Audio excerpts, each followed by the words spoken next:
Welcome back, everybody, to the Long Game podcast with myself, your host, Jason Osborne. And as I say, a much more aesthetically pleasing Ben Scallon this week. Maria Maynes, poor Ben is No, but sick, back. so Maria very graciously agreed to step in. Thank you for joining me this week, Maria. Good to see you, Jason. Did you have a good weekend? I had a very good weekend. Long-time viewers will know I'm obviously in Poland rather than Ireland, and I don't know how the weather was for you guys over the weekend because the news has definitively moved off the weather for the moment. But the weather, it was the death throes of winter over the weekend, I would say, and spring came with force because it was a lovely 17 degrees. So that was literally all I needed. The weekend was great. I was so sick of grey skies, of sub like there was -10, -12, felt like -20 temperatures over here for weeks at a time over Christmas. So yeah, crazy. Yeah, no, it's nice to see the spring. Um, Ah, tis. yeah, it was cold. I was actually in Edinburgh at the weekend, so it was Oh, very I had good. a I had a hen party on, so all the hen shenanigans, but it was lovely. Like it's really nice. And it's very Scottish. Like it's very quintessentially Scottish. The tartan and like people the trench coats and like it's just lovely. Like and the Ah, it shortbread. is. It's very touristy, so it was nice. But it was freezing, it was really cold. Um Oh, and to use the word yeah. again, though, it's a very aesthetic city as well, especially with the castle looming over everything. I really, really very fond of Yeah. Edinburgh. It's lovely and it's nice to go to a city where it actually feels like you're in that you're in that country. It's very Yeah, Scottish. yeah. It's different, it's very distinct. So yeah, it was good. So but we're back to reality now, so Well, but it's all that's good. it. Yeah, well, the warm winds of spring have not, I suppose, brought all good things, to put it that way. As viewers will be well aware at this stage, and the topic we're going to lead off with this week was the outbreak of insane hostilities in the Middle East. So, for those who, I don't know, more disciplined than I, were off their devices for the weekend or otherwise chose not to tune into the news, um, the US and Israel launched a joint air campaign against Iran on Saturday morning. So this was obviously a significant escalation. It's not the first time that they've launched strikes. There was obviously I think it was called Operation Midnight Hammer last June, in which the US, I think it was the US and Israel, but certainly the US struck nuclear targets across Iran. And, they were at the time very satisfied that the job was done. No more need for any of that. But sure enough, here we are. I think, as I say, Saturday, I think it was the 28th of February. So there's a significant escalation as the air forces started bombing targets across Iran. And I suppose the most significant geopolitical outcome from this, straight off the bat, is the death of the supreme leader of Iran, Ayatollah Ali Khamenei, which I hope I pronounced correctly. Funny enough, for the amount of times I've been reading that name over the past couple of days, I haven't actually heard it said. So I hope I pronounced that properly. But it has, uh, to say that it's spiraling would probably be an understatement, as these things always do, because the Americans and the Israelis have struck thousands of targets already across Iran, according to both of those countries. And in the meantime, Iran has started retaliating by striking obvious Israel, American military bases in the Middle East. Earlier this morning, they struck a an RAF base in Cyprus. The Iranian missiles and drones have hit population centers in Saudi Arabia, Dubai, in the United Arab Emirates, Abu Dhabi, and in Qatar, in Doha, I think specifically, but also in Kuwait. And then there's just been a whole load of ripple effects, like big unrest outside the US consulates and embassies in various countries. I saw over the weekend protesters breaching the outer wall of, I think it was the US consulate in Karachi in Pakistan. And that resulted in, according to reports over the weekend, a number of protesters, a number of the people who did the breaching, being killed. The last number I saw, that was 9 people were killed. But that may well have climbed. It's just such a rapidly developing situation. It's hard to sort of have the final word on it at any given time because it's just, keeps snowballing. And I suppose before we get into sharing our own opinions on this, if indeed we have any, this would always have been the danger with an operation like this, because Trump obviously posted an 8-minute long video to coincide with the launch of the campaign, in which he sort of set out the fact that negotiations were not going well with the Iranians from his perspective. They were negotiating about a whole variety of things, but foremost among them were sort of Iran's nuclear arrangements. And according to Trump, they would agree to more of his terms and things would seem to be going well, and then they would back out of it, and then they would agree again, and then they would back out of it. And it seems like he got fed up with that and decided that this would be the more effective way to get more of what he wants. But so you've got a lot of people in support of it because, the Iranian regime not particularly popular in the West, for obvious reasons. Many Western reports indicating that it is on the ground a very repressive regime. Obviously, earlier this year we had anti-regime protests in Iran, which again, sort of dissident reports, which were amplified and reported on in Western outlets, indicated that up to 30,000 protesters had been killed in crackdown by the Iranian regime in crackdown on those protests. So at the time, Trump had told those people, if I remember correctly, that help was coming, and then he came under fire because he'd said that, and sure enough, there was no American follow-on action. But here it is, and it does seem as though the aims are, I mean, he would maybe say all of these aims are encompassed in this current campaign, crippling Iran's nuclear capabilities, taking out the obstinate, from their perspective, leadership. And as he was he was quite strong on this in the video, he did say that they were minded to sort of create the conditions for the Iranian people to overthrow the regime and implement new governance should they be so inclined. But as I was sort of indicating a few moments ago, very easy to say that, not so easy to bring that about, because Iran is a huge country with extraordinarily difficult terrain. It would be near impossible to put boots on the ground, as the saying goes, in any sort of meaningful capacity. And it's very difficult to sort of unseat a regime that, again, as far as I can tell, objectively speaking, it's not black or white whether the Iranian people are for or against the Iranian regime. A lot of, again, news outlets were reporting on, the diaspora being very excited about the overthrow of the Iranian regime. And sure enough, that does seem to be the case. A lot of Iranians in Western cities celebrating the death of Khomeini. But at the same time, there also seem to be rallies in support of the regime in various Iranian cities. People obviously listening can take from that what they will, whether they want to trust the sort of Iranian sources or the sources on the internet that are conveying those pro-Iranian regime rallies to us.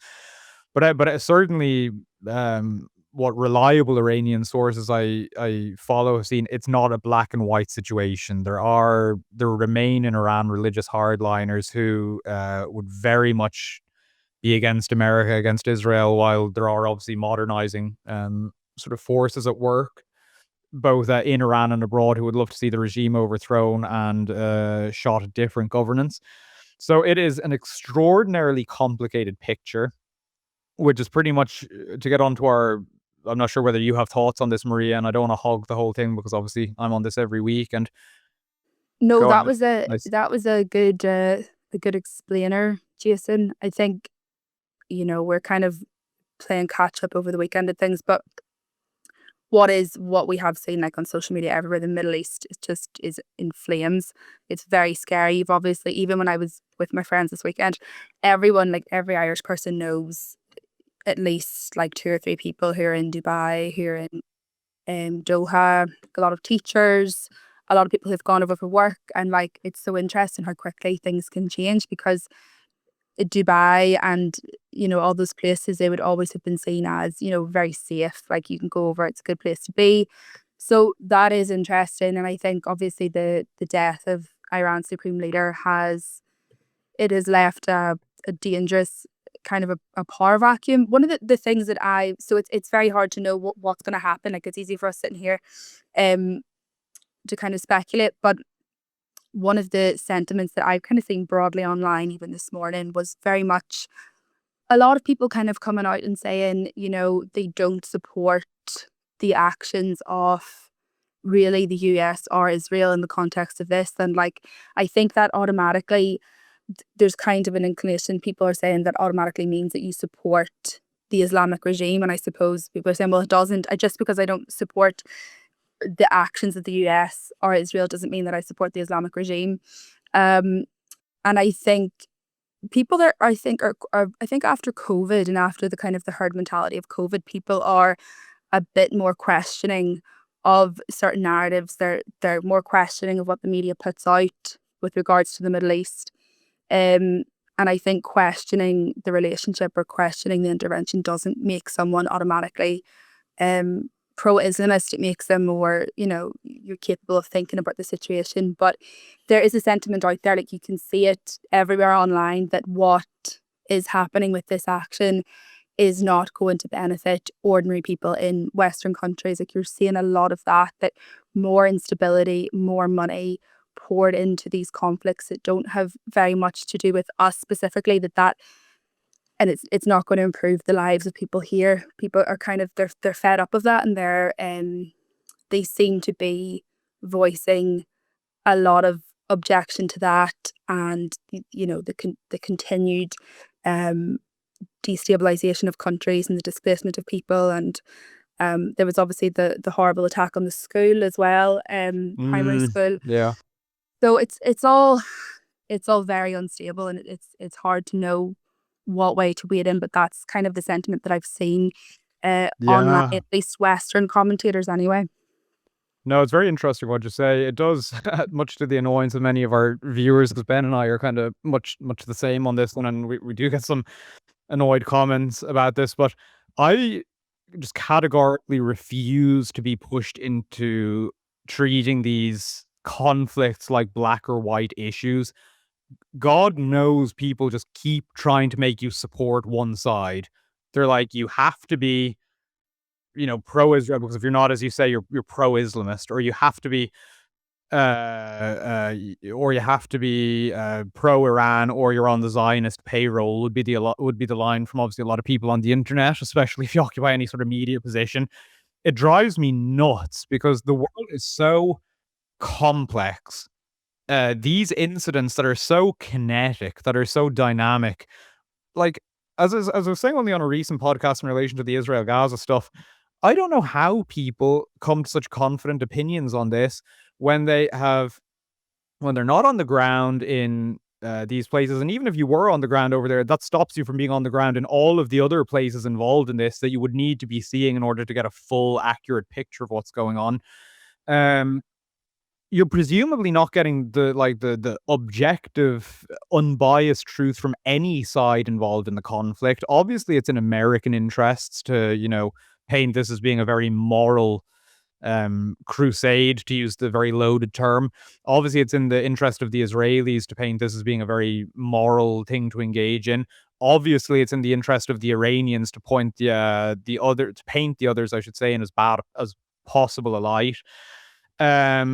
And so it just seems like if you are removed from the conflict at all, and even if you're engaged in the conflict, it is very hard to come to any sort of perfectly objective view on the matter from which you might, reasonably decide who's in the right and who's in the wrong here. All you can really do, it seems to me, with this, as with the Israel-Gaza stuff, is look at certain aspects of these things and draw your conclusions from it. Like as you alluded to, one of the big talking points over the weekend was I don't have the details here in front of me, the striking of what appears to be a school in Iran. Now, obviously, a lot of people who support the strikes disregarded this out of hand because it was being reported by Iranian media. But I've since seen some sort of what do they call them on X, like OSINT guys, open source intelligence, who seem to be corroborating that this was a Western strike that hit an Primary Iranian school, school,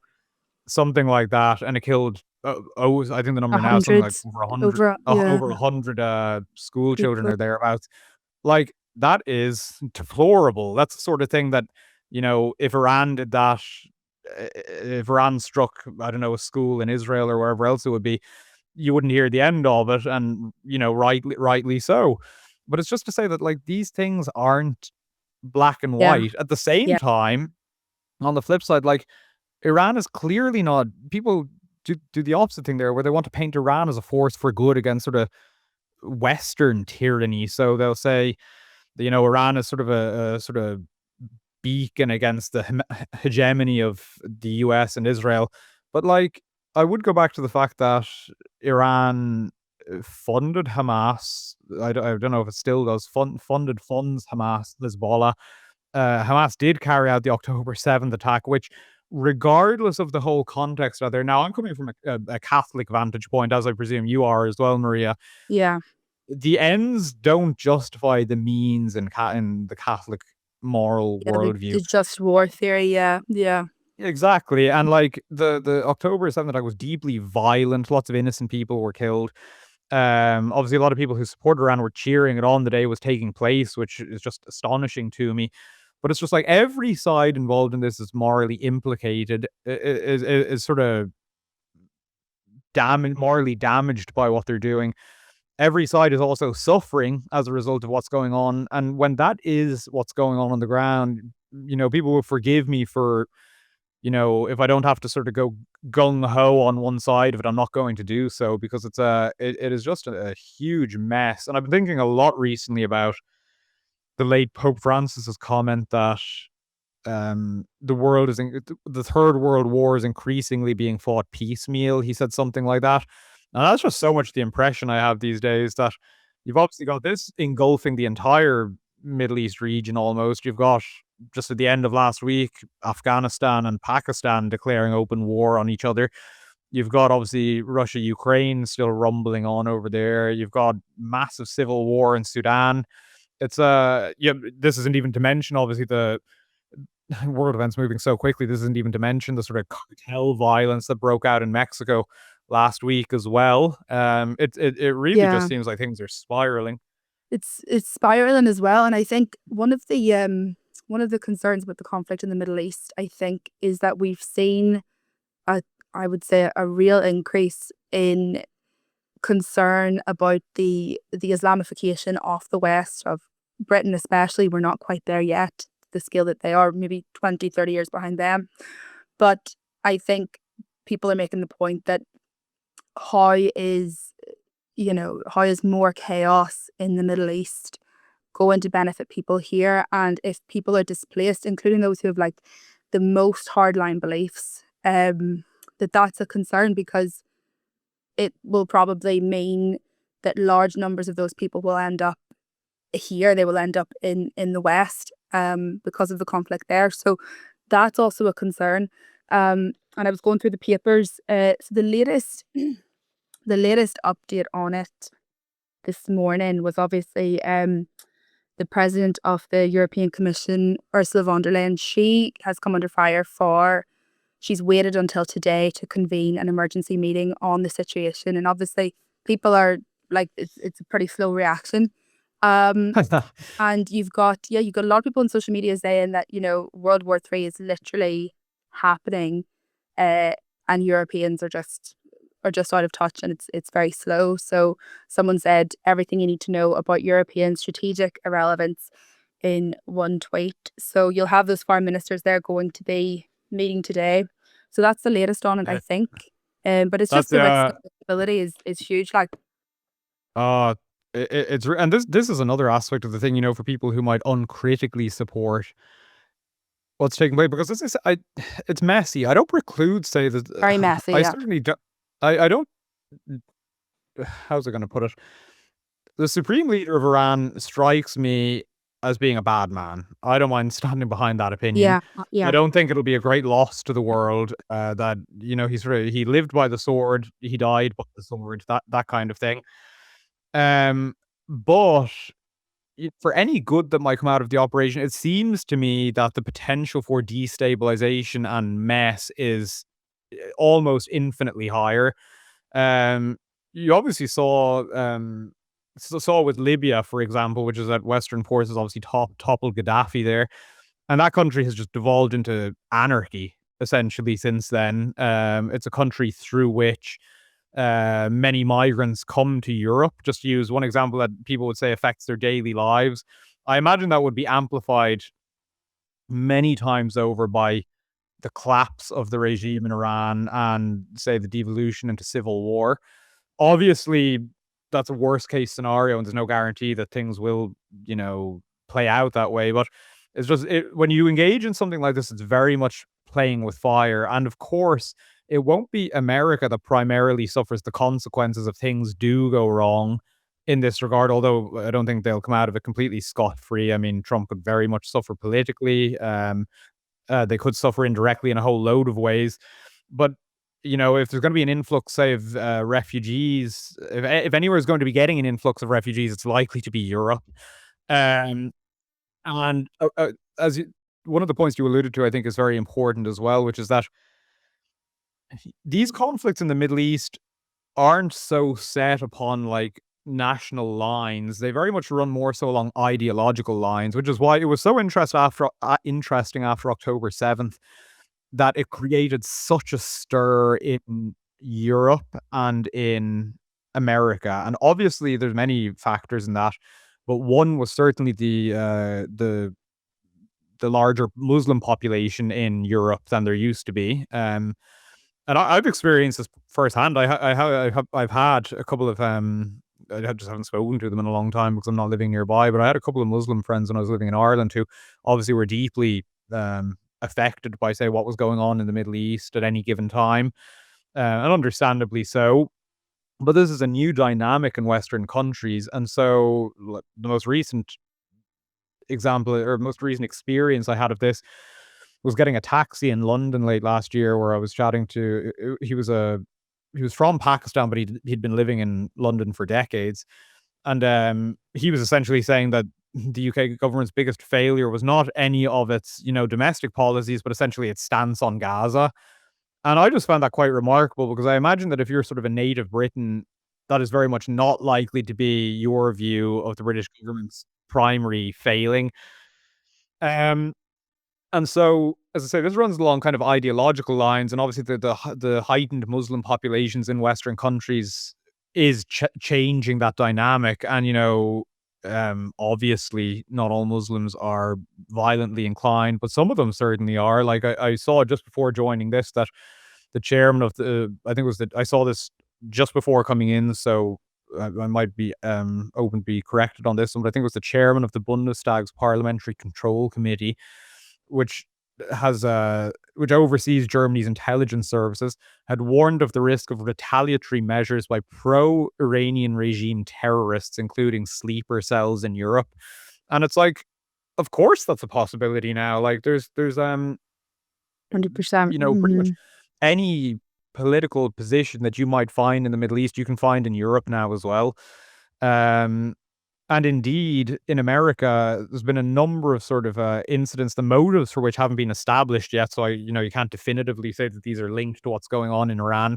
But certainly one of them that was being reported on last night, when last I looked at it, was there was a shooting in a bar in Austin. And the last report I saw on it, something to do with the person who's the suspect in that, who's it's alleged carried out this shooting in a bar in Austin, was in possession of a Quran in his car and something as vague as Islamic garb, but people were taking from that it may be connected to what's going on in Iran, especially given that some figures in Iran have called for jihad in light of what's going on. So it's extraordinarily, again, as well, ideologically messy, and with the sort of historic movement of peoples over the past 30 years in particular, it means that the conflict is not necessarily limited to the Middle East, even if that's where all the strikes are being carried out. Now, I know we wanted to discuss as well, we'll move on to this topic perhaps, some of the other ramifications of the sort of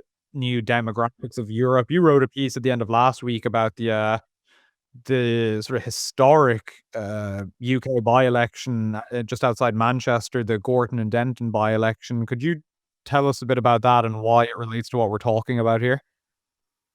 Yeah, like this is such an interesting story. It's fascinating. So this was the by-election on and I have it printed out here just so I get the details right. This was the by-election in Gorton and Denton, which is in Greater Manchester, the Greater Manchester constituency, on Thursday night, and all the headlines were this huge Green Party win. Their candidate in the area, Hannah Spencer, this very liberal white woman, she became the new MP in the area. And it's an area that has been held for decades by a Labour MP. So it was portrayed as a huge victory for the Greens. But one of the fascinating things about this story is that, like, if you go onto the Greens, their social media, you can see that their campaign, they ran this multilingual kind of campaign in the Urdu language. Some of these areas are very densely populated by Muslims. And they ran an Urdu language campaign. So you had these Urdu language leaflets urging people to vote for the party for a strong voice for Muslims. And you had Spencer wearing Islamic clothes beneath the message, like, stop Islamophobia, stop reform. And I honestly thought, I thought people were blowing it out of proportion potentially on social media. And then I went in and this was all real. So it's crazy. You had some in Labour. So the Greens came first in the election. Then you had Labour. You'd Reform second, and then Labour were pushed to third. But it was very much a move away from Labour, and the Greens relying on the Muslim vote. It led some Labour figures to accuse the Greens of whipping up hatred among Muslim voters by Wow. deliberately raising the salience of Gaza in the area, whipping up this kind of tension. You had a video that was produced by the Green Party in Urdu, and you had Sir Keir Starmer. He was depicted as shaking hands with the Indian Prime Minister, who's a very unpopular figure in Pakistan. Um, Yeah. and then you had David Lammy when he was Foreign Minister, I think. He was in the video shaking hands with Benjamin Netanyahu. So very provocative. And you'd loads of Muslims celebrating this vote. But the main part of the story is that independent election observers, so completely independent, this group of election observers, flagged what they called concerningly high levels of family voting in that by-election. So that is an illegal practice where you have two voters or more where they will confer or they will collude and direct each other how to vote. So often it would be husbands, like from Islamic countries, Islamic cultures, telling their wives how to vote, families going Mm. into polling booths together. So this group, I have it here, the group is Democracy Volunteers, and they said they observed family voting in 68% of polling stations, which is Wow. enormous, affecting 12% of voters who were observed. So it's crazy. And a lot of people on social media were saying rightly that, you have uh the Greens are kind of the puppets for, the Islamic vote. Well, So it's very funny. Like, interesting. I was only sort of tangentially following that election until I read a good bit about the result, but I was only tangentially following it while it was going on. And obviously, despite being the Greens, the environment seems to have played next to no role in that election, as far as I can tell. Like, I really saw very little of the kind of things that you would traditionally associate Green parties with. Yeah. It didn't, as you say, a lot of the focus was on kind of sectarian politics. Very It was sectarian. Yeah. playing communities off each other.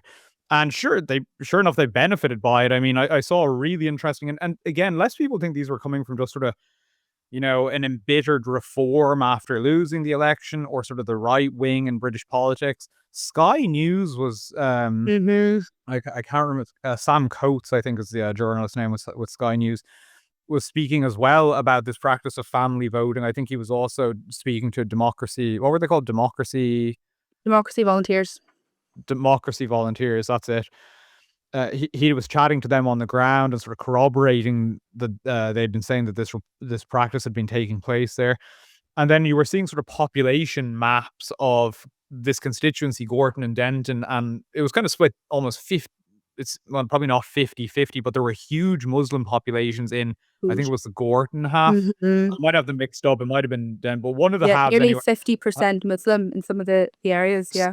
Exactly, yeah. It was really striking, and those areas were much more inclined to vote Green Party than the white, the Yeah. sort of British constituencies, or Yeah. British areas, I should say.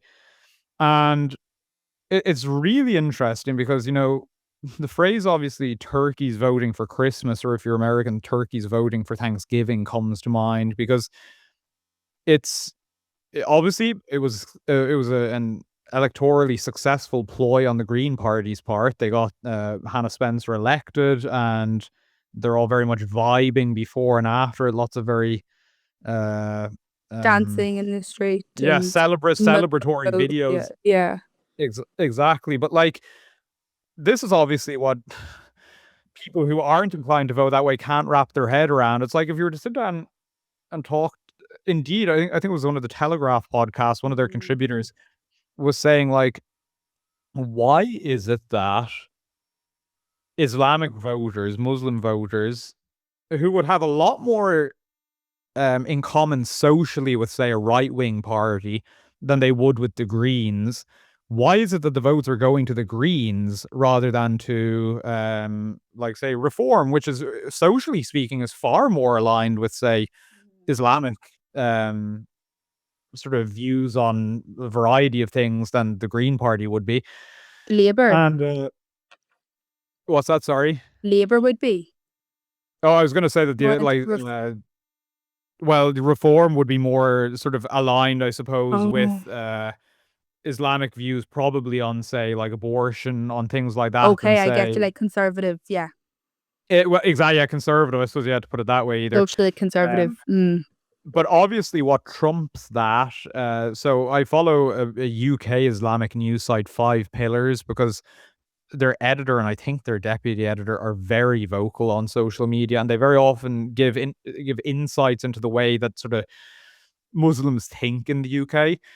And one of them was saying, I wish I pulled the tweet up before this, but I don't have it in front of me. He was essentially saying that, well, the reason is that in their view, Reform are a bunch of racists who want to disadvantage Islamic communities and ultimately would love to see a lot of Muslims deported. And therefore, that trumps any sort of commonalities they might have on a social level, like, uh, opposition to sort of social progress, Okay. emphasis on the family. It trumps any of that. They're going to vote for, say, the Green Party, who, even though they would differ hugely on social issues, aren't going to antagonize them along the lines of ethnicity or religion. And so that's sort of why the vote goes there. But like, as I say, I think Muslims in voting that way are very clever. I think it's kind of a winning strategy. And indeed, it's a strategy that's employed in, I've mentioned it before on the podcast, Michel Houellebecq, the French author who recently celebrated his 70th birthday.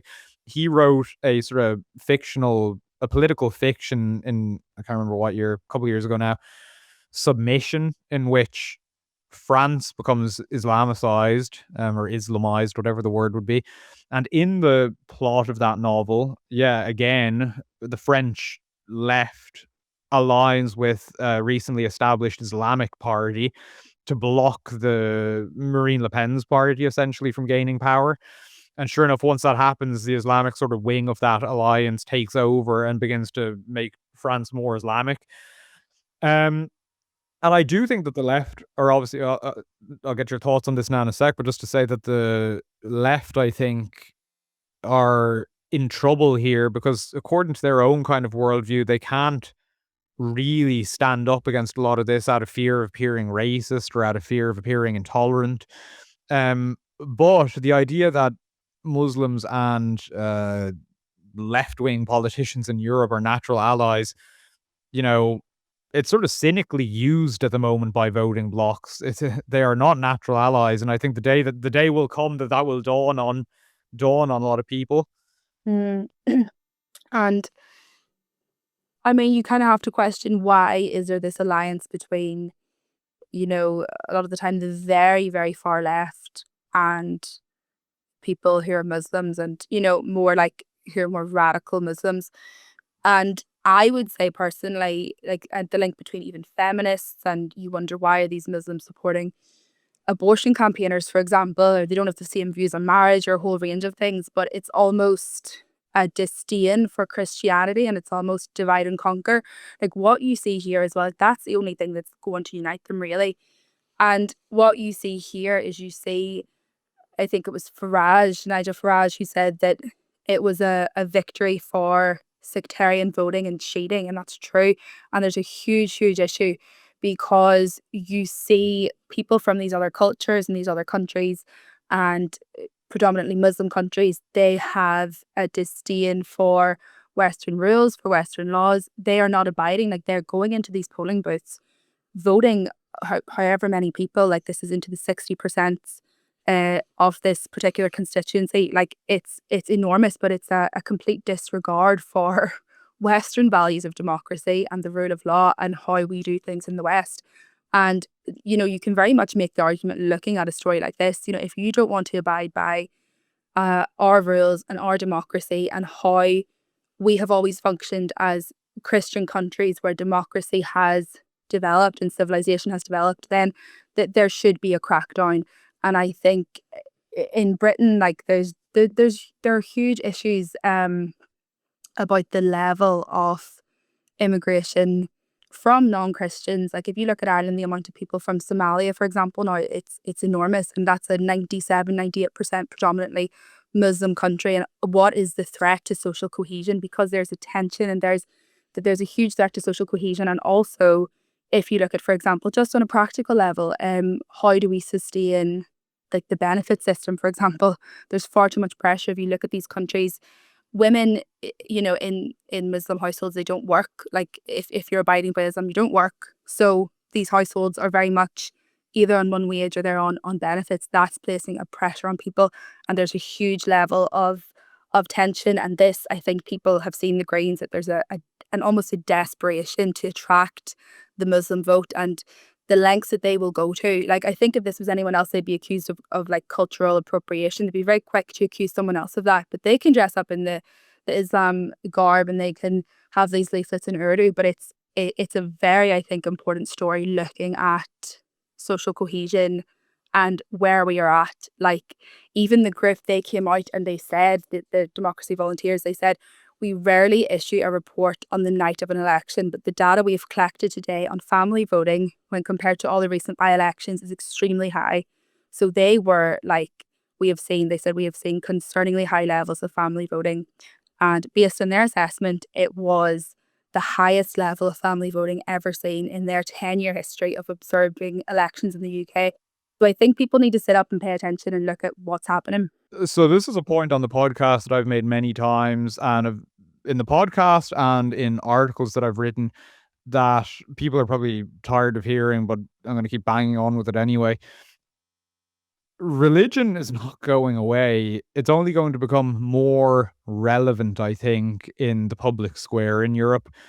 It's certainly not going, the religious shape of Europe is clearly not going to look like it ever has before, really. There's just so many different creeds and so many different groups at play.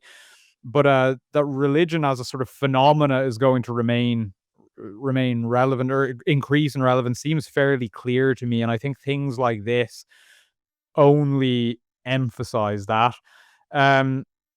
It's because I really feel like when I was for my entire life, really, if I'm honest, I'm turning 30 this year, religion was taken as a kind of purely personal, purely private thing, nice for you if you have it. If you do have it, kind of keep it to yourself. It helps you get by in life. That's about it. It shouldn't really inform anything else. And it's kind of, that view is born of a warped understanding of the distinction between the sort of sacred and the secular, which indeed was a sort of development of a Christian development over the centuries.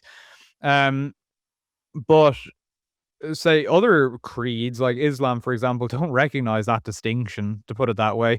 Islam doesn't have a sort of distinction, as far as I understand it, between the sort of religious and the secular spheres. So that's why so many, Islamic countries are so sort of strikingly theocratic, or so sort of strikingly religiously authoritarian.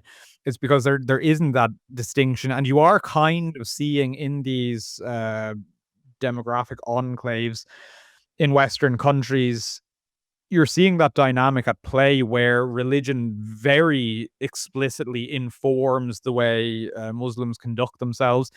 I'm not even, funny enough, saying that as a criticism. I think there is a lot you can criticize about Islam. Obviously, I'm a Catholic. I think it's, um, I think Jesus Christ is God. All of the things we're familiar with here. But there is a lot funny enough, and this might get me in trouble, respect about Islam, or at least that I think secularism is in some way no less ideal. Well, not in some ways. As we're going in our next segment, as we're going to be discussing, I think secularism in some ways can be far worse.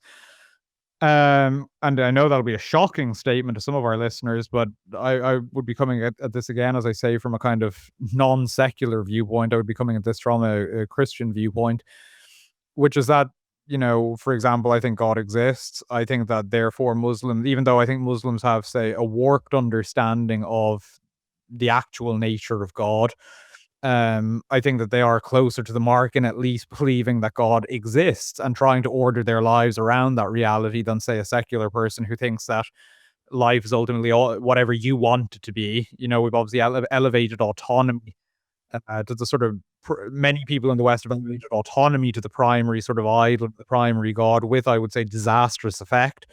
Um, I think obviously the Islamic emphasis on family is another strength. Obviously, there's massive differences in terms of understanding of the family between, say, Catholicism, which would obviously be our denomination, and Islam. But even still, I think that they are probably closer to um, sort of reality in terms of their understanding of the family than kind of the most progressive flourish, which is the family kind of is and looks like whatever you want it to be. Um, and so I think that, and even on a very personal level, like I had this experience the other day that I was looking on X, and one of the things that was live streaming on X was um Islamic prayers from one of their. It was Reuters sometimes goes to a or goes to a webcam in some holy or some landmark location around the world. And what they were live streaming was Islamic prayers from some shrine somewhere. I can't remember where. I might possibly have been the Dome of the Rock in Jerusalem. And seeing that as a Catholic, I'm reminded that I really ought to. I hadn't prayed yet that day, and it reminded me that I really ought to, get off X and go and, pray myself. I would be better off inhabiting my own faith tradition than scrolling on social media. And that is a really valuable challenge. It's something that one of my favorite churchmen, Cardinal Robert Sarah, wrote about in his biography, God or Nothing. He spoke about how I think he's from New Guinea, if I remember correctly, and he was saying that there's a large Muslim population there, and their devotion or their faith was extraordinarily helpful in the development of his own, because it was kind of like a helpful challenge. And I think that's obviously the sort of best dynamic between Christianity and Islam, is that sort of it can result in sort of mutual challenge to sort of be better ultimately. Obviously, that's quite idealistic and frequently doesn't work out that way, but even still, that dynamic can be at play, and I've experienced it. So it Yeah, is I just mean, to say that Europe is going to yeah, go go ahead. ahead. You want to No, finish? no, I was finished. You sure? I don't know. I would push back. I think as a woman, like I just see it as very backwards, and I see it as very medieval. And actually, I'd probably take, like, I understand when you see people and they're devout and they have a belief, and it's like I've spoken to some people who will say they've been in an Islamic country and they've seen the call to prayer and the devotion and all of that. But I think if you look at Islam, it's not to say that there's anything inherently wrong with anyone who is Muslim or anything like that, but I would say there are things that are inherently wrong with Islam itself. And I would just say, Well, I it mean, is, just to clarify, just to clarify, I mean, as would I. I mean, my honest opinion, I do think it's a heresy. It's ultimately born out of a complete but it misunderstanding of and it's Jewish and mm, Christian theologies. and it's more I think the actual knock-on effect. Like if you look at the women and they have to cover their hair, and in terms of the steps forward for women, and even like in a lot of these countries, women weren't even able to drive until like 5-10 years ago. It's a completely different way of life, and it's a different understanding of the roles of men and women working. And even I think it is the case that I have friends, who are in the Middle East working, and they very much, they're out there, and they're kind of, they're a bit naive, like they're celebrating Ramadan, and you're kind of pulled into that once you're there. But when people Yeah. from those faiths come here, we bend over backwards to accommodate them in a way they wouldn't. Like, I was talking to my hairdresser, and she was saying, she has customers, and they're ladies who are Muslim, and it's very much they want the blinds pulled down when they're getting their hair done because no one can see their hair. Like, there are just things that are very, very different, and we are giving away so much of our own culture that we fought for, and the liberation and the freedom and the progress from Christianity and Christian civilization. And I think, the more and more and more we give away, the more unrecognizable that it's going to become. But I do see your No, point. I I don't. do see your point, and it's not to criticize. It's not to be unfair or to kind of have a sweeping brush over all people. It's not about that. I think it's just the tenets of Islam and how compatible it is um, with the West, and certain cases like the horrible Sarah Sharif case in Britain, where this little girl had been undergoing so much horrendous abuse, but no one wanted to challenge it because they didn't want to, they didn't want to be seen as Islamophobic. I You have know. these, like the Islam Council of Britain, pushing for a stricter definition of Islamophobia to crack down like on things that we're saying right now. And for example, in the case of Sarah Sharif, no one kind of probed that because she had her hair covered, and they didn't want to to hide bruising and things like that on her face, on her forehead and things, and they didn't want to challenge that for fear of seeming racist. And I think we have to be strong, and we have to be, understand where we're at and what we stand for. But I think the erosion of Christianity has led us here. Like, if we had the zeal, and if we had Oh yeah. um what some of those people have, we would be in a far better place, which is what you were saying, really. No, 100%. I don't disagree with anything you're saying. I think the point I'm simply trying to make, that I think it can be overlooked at times, is, as I say, Cardinal Robert Sorrell said in that book that I would highly recommend, that there can be goods appreciated in a different faith tradition, and as I say, even in Islam. But as I prefaced my comments with as well, I obviously, as I said, I do think it's take the quite traditional view of it, that it is ultimately a heresy and that it's completely mistaken, and that there's very much it has borne a lot of bad fruit, to put it that way. But as you correctly identify, a lot of people are very quick to abandon sort of the Christian roots of our societies, and I think one of the worst fruits of that was something you also wrote about it, Maria, Mm, for Gript, the yeah. shocking So report that 108 babies were born alive and left to die after abortions since 2019. absolutely appalling. So I have this story here just to make sure I have the figures and things right. So we published this on Gript over the weekend. Maddie McGrath contacted me on Saturday night, I think. So a fair play to Maddie McGrath. He's one of the few TDs that we have who's actually, asking really good PQs. You also patter to being different people, and they're bringing this information into the public domain. But I don't care where you stand on abortion. If you've voted for repeal, like, this should horrify every single person. It is barbaric. Like, that is the only way to look at it. So um it's he found out through PQ that between 2019 and 2023 in Ireland, 108 babies were born alive after abortion.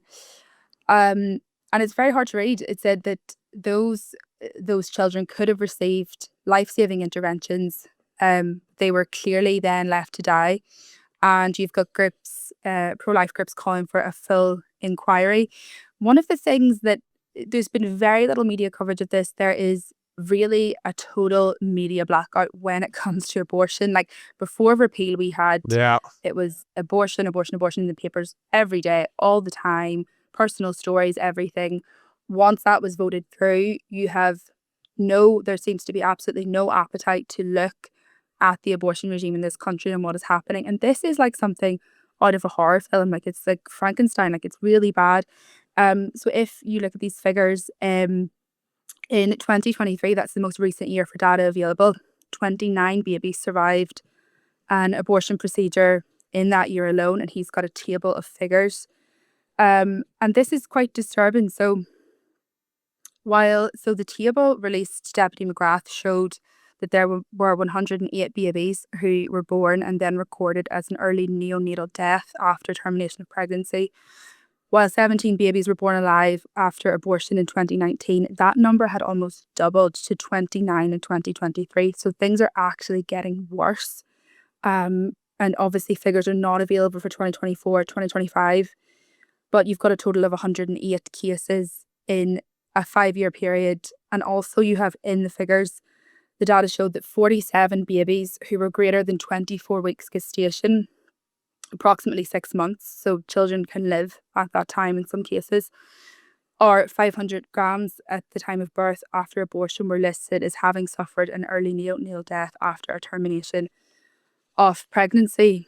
So, I mean, the fact that these children are just, there's so many questions to be asked. Like, were these children simply left to die? Were they denied life-saving interventions?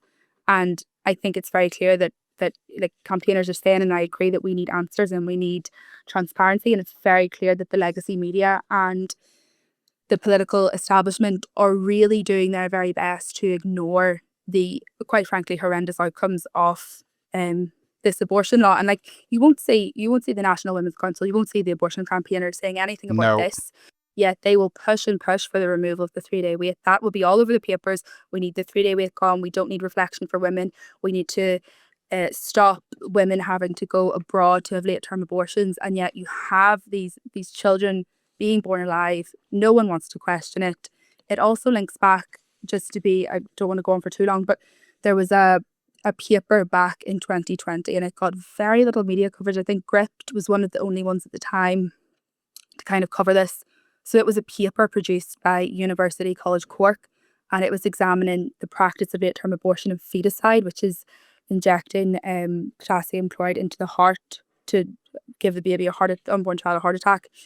But that paper painted a very, and as I said, if you voted for repeal, if you're a pro-lifer like this, no matter where you're at, I think we need to really engage humanity here and actually think what is happening. So in that paper, you had doctors who were talking about their experience of providing abortions in Ireland, and they were talking about how it was a study. So the study showed that Irish doctors were very divided. This is going back 6 years, on the provision of late-term abortion here, and that those who were carrying out these late-term abortions saw the procedure as brutal, awful, emotionally difficult, referring to it as stabbing the baby in the heart. One of the doctors said, "I remember getting sick out in the corridors afterwards because I thought feticide was such an awful procedure and so dreadful." So one doctor was quoted as saying that. And obviously things haven't gotten any better since then. They've actually gotten worse. So I think we have to hold a mirror up at this stage and say, what is going on? It Morally, is absolutely astonishing, the disparity. Like, it is one, I find very difficult to think about or to talk about without absolutely flying off the handle, because the disparity between the fact that I think it is up there with the worst crimes being carried out in the world, abortion really, and the lack of discussion. It's just faded into the background in Western countries. It's I remember that 2020 report. I was with the Irish Catholic at the time, and I think we had stuff on it as well. And it's like, there is nothing redeeming about it. It's genuine. As I say, these doctors, even who were willing to carry it out, describing getting sick after carrying it out, being horrified by the procedure. And it's like, the only way you can be untroubled by this is through, and I'll say it's strong, pig ignorance. You have to be completely intellectually incurious about what's involved here and what's going on. I've got 2 children, one nearly 3 and one just after turning 1, and thanks be to God, was there for every step of the development. I got to go to the earliest ultrasounds and see, and I'm obviously of the opinion that abortion is never okay, but that obviously that hold has very little political traction in Western society. So even if it's the Irish situation where abortion for pretty much any reason is okay up to the first 12 weeks, if I remember correctly, um, people really should know how quickly unborn children look and resemble unborn children, and have and like and ha- for all intents and purposes you can tell this is a human unborn child, if you were to examine them closely. But even looking at them on an ultrasound, as I say, the only way you cannot be troubled by this is through ignorance. It's choosing to be ignorant. The internet is there. If you care, if you profess to care about the science, as so many people who are pro-choice, like for pro-abortion, do, um, the science is all in the pro-life cause's favor. This is as we were referring to in the last sort of segment, the last thing we were discussing. I do think this is the worst fruit, absolutely rotten fruit of recent years. And I think that I'm kind of at a loss for words with this topic in particular, because it's just astonishing to me that this is happening. You have the numbers on it. There's absolutely nothing redeeming can be said about it. Therefore, it's just not reported on or commented on. As you say, we're quite possibly the only news outlet. I didn't see. I haven't looked yet, but I wouldn't be surprised at all if we were the only news outlet that touched this story with a 10-foot pole. Mm. And I just think, thank God, that there are TDs who will actually speak up about this. You've got Carl Nolan, different independents, Independent Ireland as well. But I would love to see a government TD from Fianna Fáil or Fine Gael say something. Wouldn't that be great? Why they're just so terrified to highlight this. You will have a small group of politicians who will highlight that this is happening.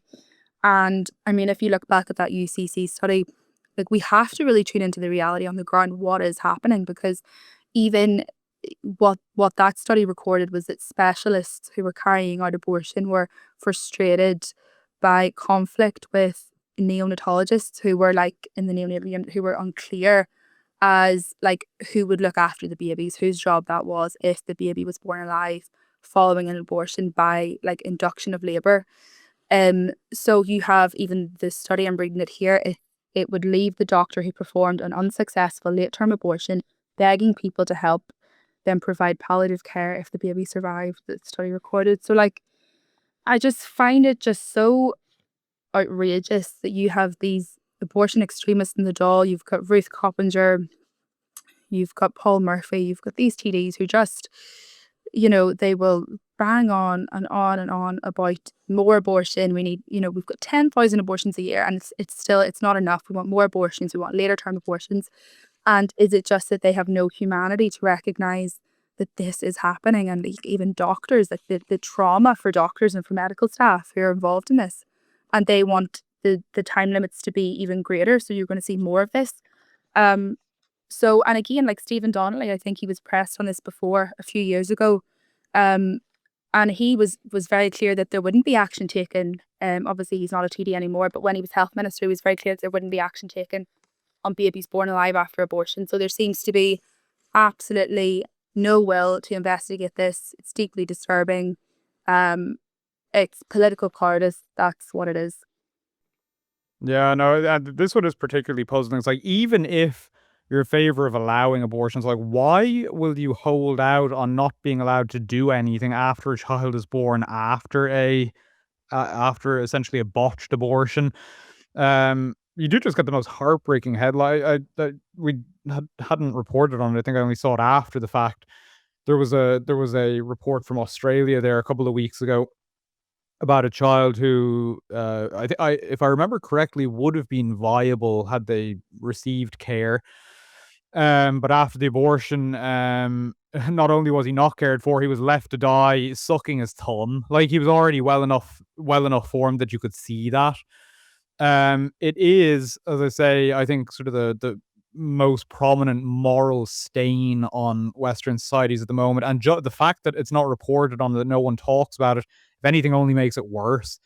One, I hold out hope that one day, in the same way, I don't mind saying this, in the same way that like slavery was recognized after a long time as an absolutely abhorrent uh, moral stain, that one day this too will be recognized. But as I say, you just don't know with Mm. this world. I mean, And we've really e- mm, tethered our horse to this destructive yeah, notion and that autonomy mm, ought to be preeminent.